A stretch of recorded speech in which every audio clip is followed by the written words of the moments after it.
La diversité et l'inclusion, Ce sont des moteurs de notre marque employeur. C'est une mission. Un devoir. C'est un challenge de tous les jours. un engagement au quotidien.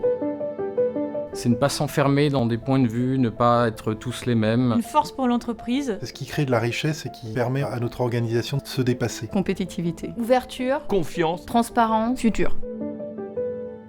Chez Saint-Gobain, nous nous devons de respecter la singularité de tous. Se mettre dans les bottes de l'autre pour comprendre ses aspirations, mais aussi ses contraintes. Différentes façons de penser, de s'exprimer. C'est l'écoute et le partage. Pour le bien-être et le bien vivre ensemble. C'est de l'humanité, de la bienveillance, de l'empathie. L'authenticité. Reconnaissance de la valeur des unes et des autres. C'est vraiment une question de justice. Des équipes diverses sont des équipes qui sont capables de se remettre en question plus vite et de transformer nos organisations. C'est ce melting pot qui fait qu'on travaille mieux ensemble. Faire vivre cette diversité. Avoir de l'intelligence collective un peu partout dans l'organisation. Qui apporte une richesse, un regard différent. Pour plus de performance, plus de créativité, plus de bonheur au travail finalement. Égalité. La mixité, c'est essentiel. Je pense qu'aujourd'hui, on est encore loin de l'égalité homme-femme au travail. On est sur un métier qui est peu féminisé et on doit faire mieux. Il n'y a pas de métier dit d'homme ou de femme. Je pense aux ateliers, je pense aux agences, aux usines. Le regard qu'on porte sur la place des femmes dans l'entreprise a évolué. Avoir davantage de femmes à des niveaux plus élevés dans l'entreprise. Le talent n'a ni sexe ni genre. Le plus offensant, c'est le sexisme en fait. Avec parfois des situations ambiguës, des petites plaisanteries. Qui ne sont pas adaptés dans le monde actuel pour une véritable égalité homme-femme.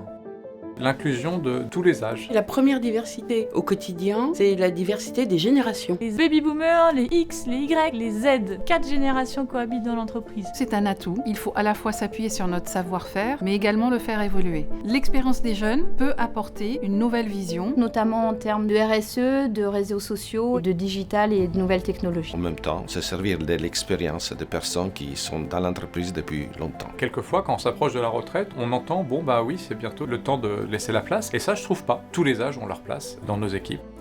Comment on vit le handicap? Inclure le handicap dans notre quotidien, c'est pas un handicap justement, mais qu'au contraire, ça peut être une opportunité. C'est une question sociétale. Je suis handicapé de la parole, donc c'est un thème qui me concerne. Nous avons un réseau de référents handicap qui nous permet de faire bouger les lignes tous les jours. Il faut aller plus loin sur le sujet du handicap qui est au cœur de notre culture. Moi, j'attends que les gens me traitent comme une personne normale.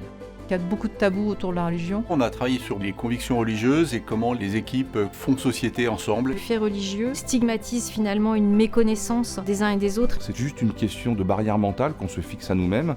Les orientations sexuelles. La diversité de genre est maintenant très très ouverte, même s'il y a encore beaucoup de travail. Le thème le plus compliqué, c'est LGBT+. Souvent polémique. Parce que ça touche vraiment à l'intime. En quoi est-ce que ça impacte sa performance au travail? C'est le devoir de l'entreprise de créer l'environnement nécessaire et permettre aux personnes de s'exprimer autour de ces thèmes-là. Qu'est-ce qu'on peut faire pour progresser dans ce domaine? Quand on parle de diversité, tout le monde est d'accord sur le principe. Ce qui est difficile, c'est de passer à l'action. Lutter contre les stéréotypes. Créer un engagement de tous et d'abord de la direction et l'exprimer très clairement. Pour sensibiliser au maximum tous les collaborateurs. La formation des managers avec des modules spécifiques que nous intégrons dans toutes les formations. Libérer la parole. Par des discussions ouvertes, du mentoring, du coaching, des rencontres. On a développé une série de guides parce que toutes ces questions nécessitent de la pédagogie. Nous avons pris la décision de faire une enquête tous les 2 ans pour avoir le retour de nos équipes, pour faire des progrès. L'enjeu, c'est de construire sur la richesse de ces différences. Que tout le monde ait les mêmes chances, quelles que soient ses origines, son sexe, ses capacités physiques. Faire en sorte qu'on puisse être soi-même. On représente tous une partie de cette diversité. Il faut qu'on se fixe un objectif qui est tolérance zéro sur la discrimination comme on l'a fait sur la sécurité. La diversité-inclusion, c'est quand on n'y pense pas en fait. C'est-à-dire que c'est tellement normal que c'est pas un sujet.